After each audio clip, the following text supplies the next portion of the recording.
Avec ce nouveau développement VBA Excel, nous proposons de monter une solution capable de pointer sur toutes les cellules du classeur, abritant le terme ou les mots-clés recherchés par l'utilisateur. Sur l'exemple illustré à l'écran, dans une cellule de police à la couleur rouge, l'utilisateur saisit un terme de recherche. Dès lors, il clique sur le bouton « Trouver » placé sur la droite. Une boîte de dialogue lui demande de cliquer sur la cellule contenant le terme cherché, ce qu'il fait, et après avoir validé, une seconde boîte de dialogue, un input box, lui demande de désigner la première cellule à partir de laquelle il est question de dresser la liste de tous les hyperliens conduisant vers les cellules du classeur embarquant ce terme. Ce qu'il fait, et à validation, constatez effectivement que toutes les cases qui portent ce terme dans le classeur sont repérées. Et dès lors, l'utilisateur n'a plus qu'à cliquer sur l'un des liens suggérés pour se rendre directement sur la cellule de la feuille concernée. Pour mener à bien cette étude, nous suggérons d'appuyer les travaux sur un classeur Excel abritant plusieurs feuilles, ainsi que cette feuille d'accueil pour la recherche. Et bien sûr, ce classeur est offert au téléchargement depuis le site bombage.fr. Vous le verrez, après l'avoir ouvert, nous débouchons sur la première feuille de ce classeur. Elle est nommée « Chercher ». En cellule C4, donc, elle suggère effectivement de taper un terme à trouver partout où il est présent dans le classeur. C'est la raison de la présence du bouton intitulé « Trouver » placé sur la droite, nous l'avions constaté. À partir de la cellule C6, logiquement, une grille se suggère elle aussi. Elle est destinée à recevoir les liens hypertextes de recherche à construire par le code VBA Excel. De nombreuses autres feuilles composent ce classeur, comme vous pouvez le voir. Elles ont fait l'objet d'une formation pour apprendre toutes les subtilités de calcul sur les heures et les dates. C'est donc au clic sur le bouton que le code VBA doit être déclenché.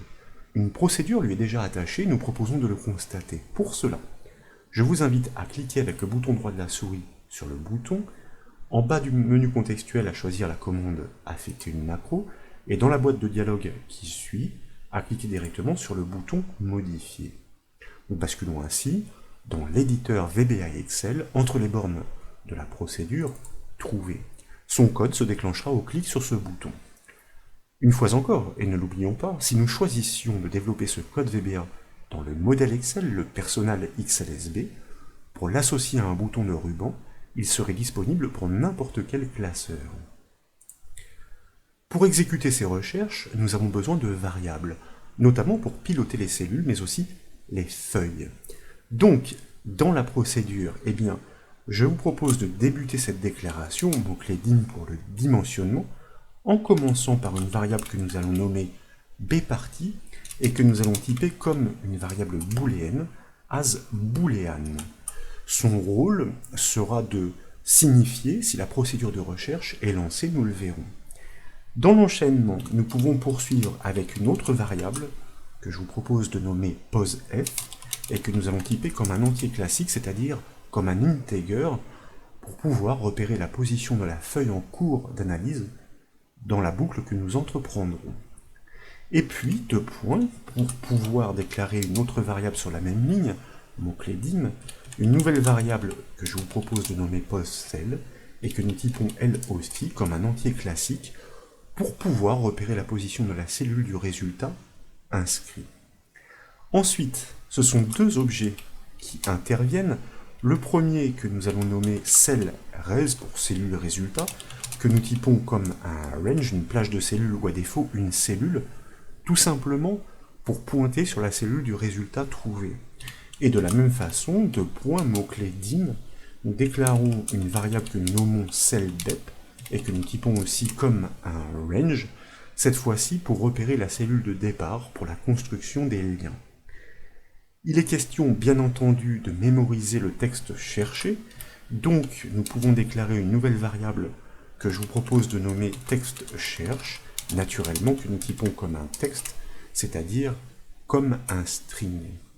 Ensuite, et ce n'est pas fini, nous allons déclarer une variable que je vous propose de nommer adresse_prom pour la première adresse, que nous typons comme un texte elle aussi à string, afin de mémoriser les premières coordonnées trouvées, et dans l'enchaînement, deux points mots-clés dim, une variable que nous nommons adresse suive pour adresse suivante as string, vous l'avez compris, pour mémoriser les coordonnées suivantes que nous découvrirons grâce à la méthode findNext. Nous avons besoin de piloter la feuille de recherche, donc nous déclarons un objet que nous nommons feuille et que nous typons naturellement comme un objet de ce type-là, c'est-à-dire un objet worksheet.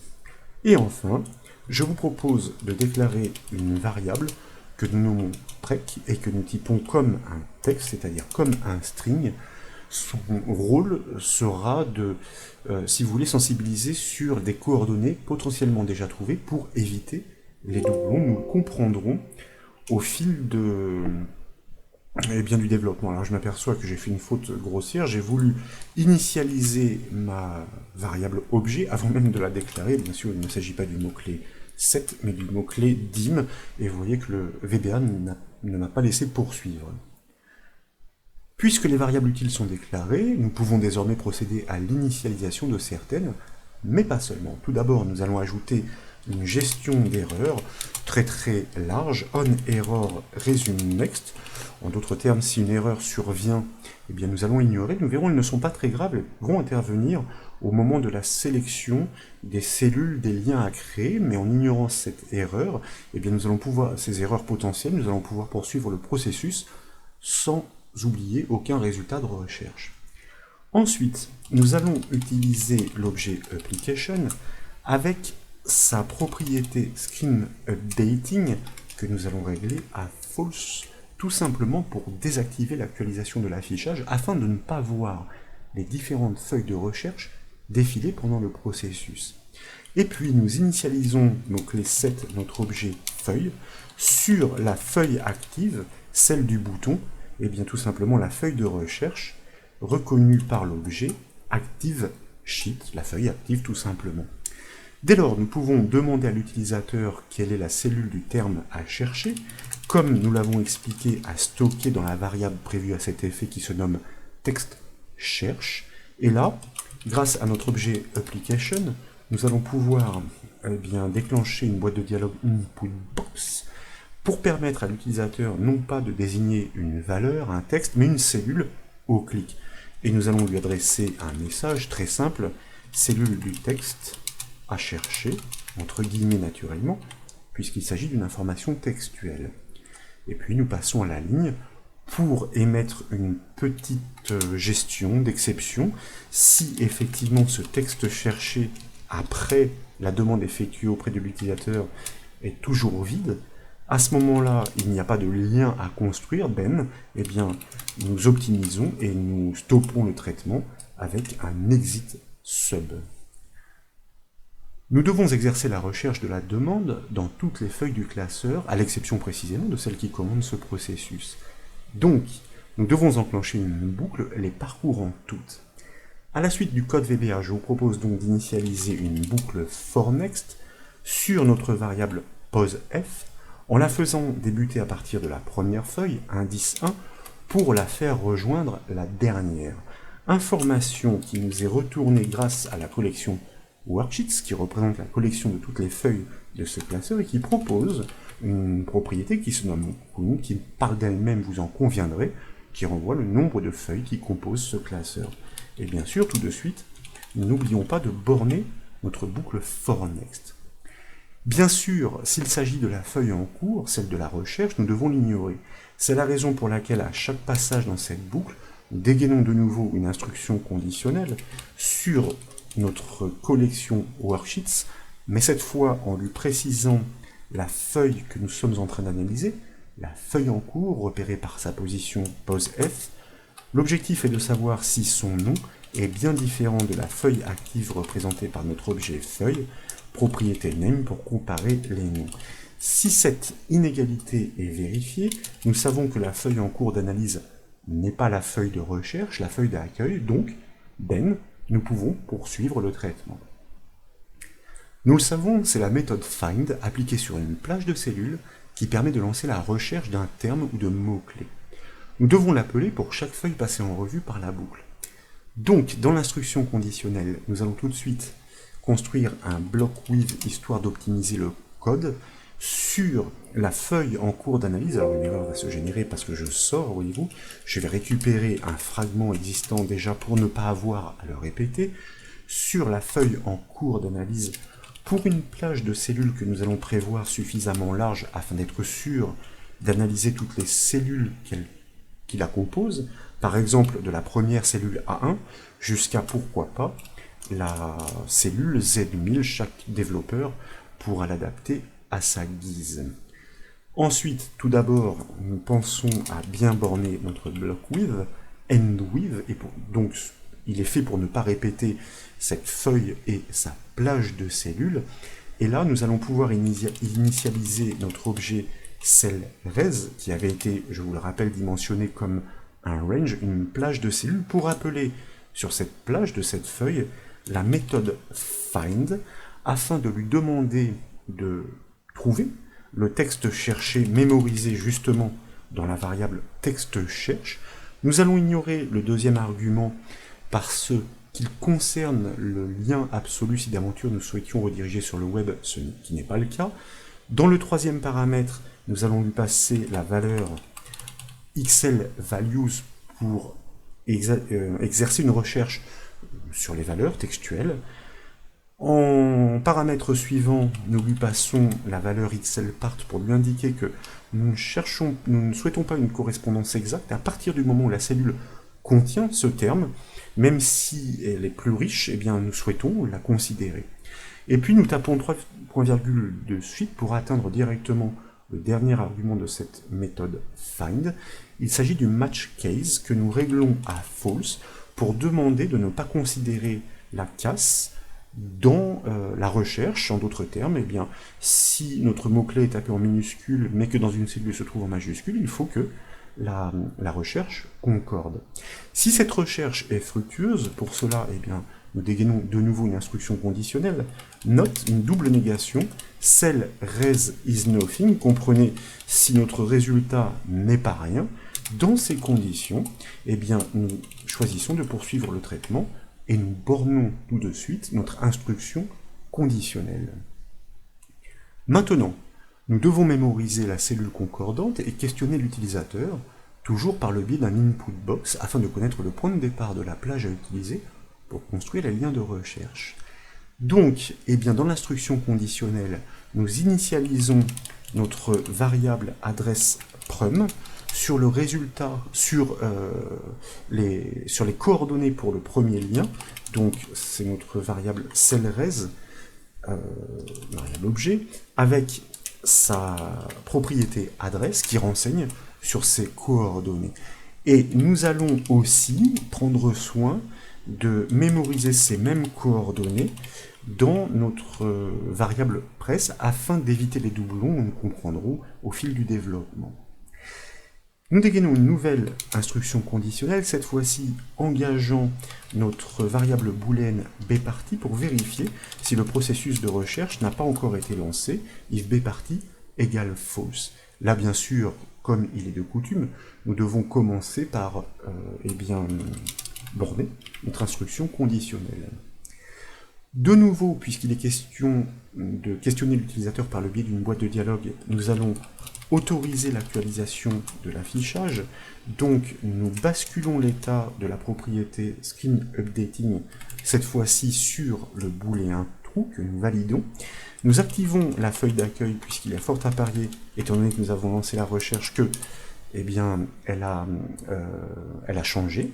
Et désormais, nous souhaitons prélever la cellule désignée comme point de départ par l'utilisateur pour la construction des liens. Donc nous initialisons set, notre objet celldep, sur la cellule désignée par l'utilisateur grâce, comme précédemment, à notre objet application pour appeler la fonction inputBox. Et là, nous allons demander à l'utilisateur de choisir la première cellule pour la construction,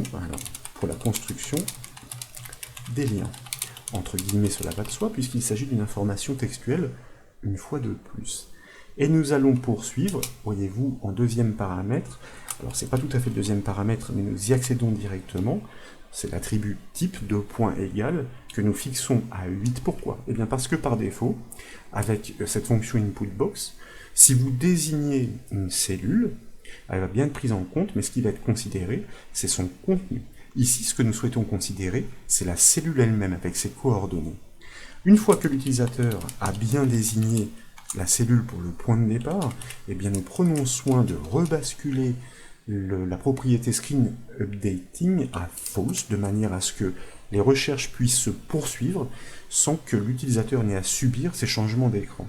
Et bien sûr, nous confirmons que la recherche est lancée, cette fois en basculant l'état de la variable bparty à true. Puisque le premier résultat est censé avoir été trouvé, et puisque l'utilisateur a désigné le point de départ pour la construction des liens de recherche, nous pouvons commencer à construire le premier. Donc, à la suite de ce code, le code précédent, donc après l'instruction conditionnelle bien sûr, nous engageons un nouveau bloc with sur notre objet feuille à partir de laquelle nous devons construire ces liens. Nous le bornons bien sûr dans l'enchaînement, pour pouvoir commencer donc la construction de l'adresse sur notre variable adresse, alors pas adresse suive, mais adresse suive. C'est volontairement, une fois encore, que je ne respecte pas la classe à cause de ces fautes de frappe que l'on peut commettre. Et la validation, si la classe est bien changée, c'est que le nom de variable d'objet propriété est reconnu, et donc il n'y a pas de faute. Nous devons encadrer le nom de la feuille dans des simples cotes, que nous inscrivons donc dans des doubles cotes, nous concaténons avec le nom de la feuille en cours. Nous accédons donc à la collection worksheets pour pouvoir désigner l'indice en cours de consultation dans la boucle, pose F, pour prélever son nom, que nous allons concaténer, comme vous le savez, dans la syntaxe Excel, donc entre guillemets, avec une nouvelle apostrophe pour fermer l'apostrophe ouvrante, suivi d'un point d'exclamation pour descendre dans la hiérarchie jusqu'aux cellules de cette feuille, et là en l'occurrence, ces coordonnées qui ont été trouvées, eh bien, sont mémorisées dans notre variable adresse prum que nous associons. Vous voyez que ici, toutes mes casses respectives ont bien été corrigées. Suite à cela, et une fois encore dans notre variable prec, nous allons mémoriser ce lien, cette adresse, pour ne pas reproposer ce même résultat si d'aventure nous nous arrêtions encore dessus. Et puis nous allons ensuite utiliser la collection hyperlinks de notre objet de feuille, celle qui est active en l'occurrence, pour atteindre sa méthode add, concrètement pour créer un nouveau lien hypertexte. Nous désignons tout d'abord les coordonnées de la cellule à partir de laquelle il s'agit d'inscrire ce lien, donc représenté par notre objet celldep, sur lequel nous allons exploiter la méthode offset qui, comme vous le savez, permet de réaliser un décalage qui va dépendre de la valeur de notre variable poseCell, qui à ce stade n'a pas encore été incrémentée, un décalage en ligne mais pas en colonne. Donc pour le premier lien, nous allons bien réaliser cette inscription sur la première cellule qui avait été désignée. Mais au fur et à mesure des résultats de recherche, eh bien cette variable poseCell, nous allons bientôt l'incrémenter, eh bien va permettre de décaler l'inscription de ces liens sur les lignes du dessous. Ensuite, eh bien, nous allons passer dans le deuxième argument, vous voyez, adresse as string ici, que nous gardons à vide, pour eh bien, ne pas créer de lien absolu. D'ailleurs, je m'aperçois, et c'est pour ça que j'ai hésité, que tout à l'heure quand j'ai commenté ce paramètre, j'ai fait une confusion. Nous n'étions pas dans la collection hyperlinks, ce paramètre n'a rien à voir avec un lien absolu, nous sommes dans la collection absolue. Ici, ce qu'il faut retenir, c'est le texte cherché, selon quelle méthode sur les valeurs, et puis de façon fractionnée, une partie, et sans respecter la casse. Voilà, effectivement, ici, nous y sommes, je ne sais pas pourquoi j'ai fait cette confusion, donc je me corrige à la volée, autant faire ce que peut. Ensuite, subadresse, ce paramètre nous intéresse, effectivement, donc l'adresse qui va permettre de pointer à l'intérieur même de ce classeur, qui est représenté par notre variable adresse suive. Là, nous tapons deux paramètres pour atteindre l'argument, vous voyez, qui est suivi par l'infobule, qui est le texte to display, le texte à afficher, pour ce lien cliquable. Eh bien, nous souhaitons reproduire cette adresse, mais nous souhaitons l'enrichir d'une information intéressante. Il s'agit du résultat trouvé sur la feuille cible. Donc, entre guillemets, après un espace, nous ouvrons une parenthèse, nous fermons les guillemets pour reprendre la concaténation avec une partie dynamique concernant la cellule du résultat et sa valeur, et vous comprendrez eh bien, le rendu une fois que nous aurons pu effectuer les premiers essais, et nous concaténons de nouveau avec une partie statique pour pouvoir fermer la parenthèse. Après le end with, étant donné que le processus de recherche est lancé, que les liens sont créés tour à tour, bien sûr, nous pensons à incrémenter notre variable postCell à chaque fois d'une unité. C'est ainsi, et nous revenons sur cette méthode offset, que nous allons créer ces liens hypertextes les uns en dessous des autres. Sur une feuille, et comme nous l'avons vu, c'est la méthode find qui permet de lancer la recherche. Et c'est ensuite la méthode findNext qui permet de la poursuivre. Donc, toujours à la suite du code VBA en cours, eh bien, je vous propose d'initialiser une boucle do qui doit poursuivre son traitement tant que le dernier résultat n'est pas trouvé. Loop while, selon la syntaxe VBA et Excel, note pour dire tant que nous n'avons pas trouvé, eh bien, que cellRes, notre objet cellRes, is nothing, tant qu'il n'est pas rien, c'est-à-dire tant qu'il y a un résultat. Et dans le même temps, tant que ce cellRes, cet objet cellRes, ou plutôt les coordonnées de cet objet cellRes, ne valent pas la première adresse trouvée, représentée par notre variable adresse_prom, pour ne pas reproposer, parce que c'est un risque dans ces méthodes, le même résultat de recherche. À l'intérieur de cette boucle, donc à chaque passage, nous initialisons notre objet cellRes sur le résultat suivant.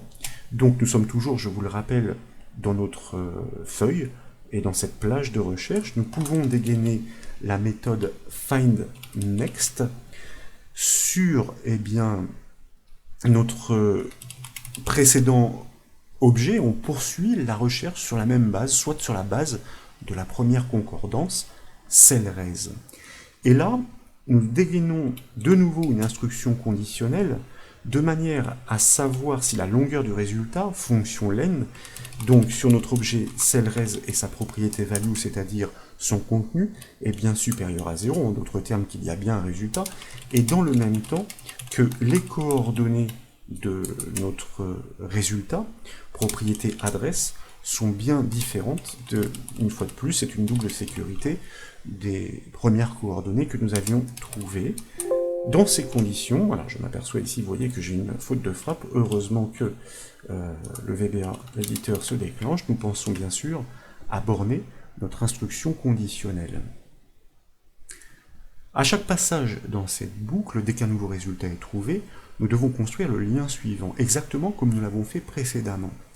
Donc, dans l'instruction conditionnelle que nous venons de finaliser, nous allons déclencher un nouveau block with sur notre objet feuille, toujours par esprit d'optimisation du code, block with que nous pensons bien à borner tout de suite, et à l'intérieur, eh bien, nous allons recomposer l'adresse suivante dans notre variable adresse suive, comme nous l'avons fait précédemment exactement. Tout d'abord, une cote entre double cotes. Nous pointons sur la feuille en cours d'analyse grâce à notre collection Worksheets, à la position pose F. Nous prélevons son nom par sa propriété name, que nous concaténons entre guillemets avec une simple cote pour la fermer, un point d'exclamation pour descendre jusqu'à ces cellules, nous fermons les guillemets, et là, nous pouvons atteindre effectivement les coordonnées de la cellule convoitée, propriété adresse. Et là, toujours une exception à émettre, si adresse suive est bien différent de presque, vous savez, cette variable tampon dans laquelle nous mémorisons à chaque fois les adresses, eh bien, s'il ne s'agit pas de la précédente trouvée au niveau des coordonnées, Pour ne pas faire de doublons, effectivement, nous entendons poursuivre le traitement den, and, if, nous bornons tout de suite. Et là, comme nous l'avons fait précédemment, d'ailleurs, eh bien, il pourrait être intéressant, voyez-vous ici, de prélever cette construction un peu fastidieuse, c'est-à-dire la collection hyperlinks de notre objet feuille, avec sa méthode add, à partir de la cellule celldep, avec un décalage en fonction eh bien, de l'incrémentation de la variable postCell en ligne. Nous ignorons le deuxième paramètre, nous passons le lien, le sublien, c'est-à-dire le lien interne, adresse suive, et nous concaténons tout simplement avec cette même adresse enrichie du résultat de la cellule qui a été trouvée. Et bien sûr, donc dans cette instruction conditionnelle, à chaque fois, et pour être certain de ne pas proposer de doublon, dans la variable press, nous la réactualisons, nous enregistrons ce nouveau lien, adresse suive prêt égale adresse suive.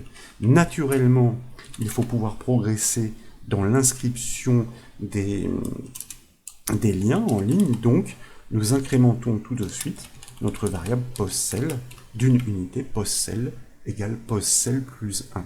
Nous terminons notre instruction conditionnelle, nous terminons notre bloc with, et juste après ce bloc with, nous allons prendre soin pour pouvoir ensuite reprendre la recherche sur notre objet cellRes, et bien de déclencher la méthode select pour l'activer. Le code VBA est terminé, il est un petit peu long, il est temps de le tester. Pour cela, je vous propose d'enregistrer les modifications, de basculer sur la feuille Excel, de taper un mot-clé en cellule C4, comme par exemple le mot-clé date à trouver, de cliquer sur le bouton trouver, de désigner la cellule du terme à trouver, et ensuite de désigner la cellule à partir de laquelle il s'agit de construire les liens, pour constater, comme vous pouvez l'apprécier, que les liens pointant sur les résultats trouvés sont automatiquement construits.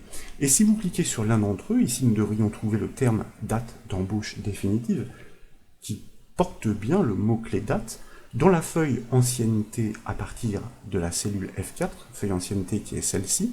Qu'en est-il? Eh bien on clique date d'embauche définitive, effectivement en cellule F4 sur la feuille ancienneté. De même, nous pourrions ici trouver le terme date avec deux parenthèses signifiant qu'il s'agit de la fonction date en cellule G11 de la feuille échéance de paiement, c'est-à-dire celle-ci. Si nous cliquons dessus, vous constatez que nous sommes bien redirigés en cellule G11, qu'il s'agit bien du terme qui avait été annoncé sur la feuille précisée.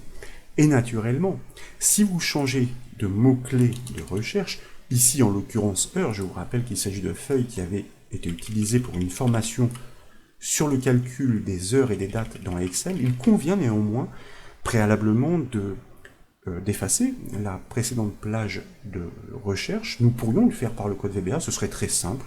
Et donc à cela ne tienne, ici nous fixons nos objectifs sur l'essentiel. Si nous cliquons sur le bouton trouver, nous désignons la cellule du terme à chercher, la cellule à partir de laquelle il s'agit de construire la liste des liens, et vous remarquez que 5 résultats sont proposés, les 4 premiers sur la même feuille, la feuille planning, et pour cause, en B15 ici notamment, heure sup, heure sup, heure sup, vous voyez que tous ces résultats sont parfaitement cohérents, et si nous cliquons sur le dernier lien, nous allons basculer sur une feuille, en l'occurrence la dernière, calcul heure travail, pour atteindre la cellule A1, que nous disait notre résultat de recherche, il s'agissait bien de la cellule A1 en effet.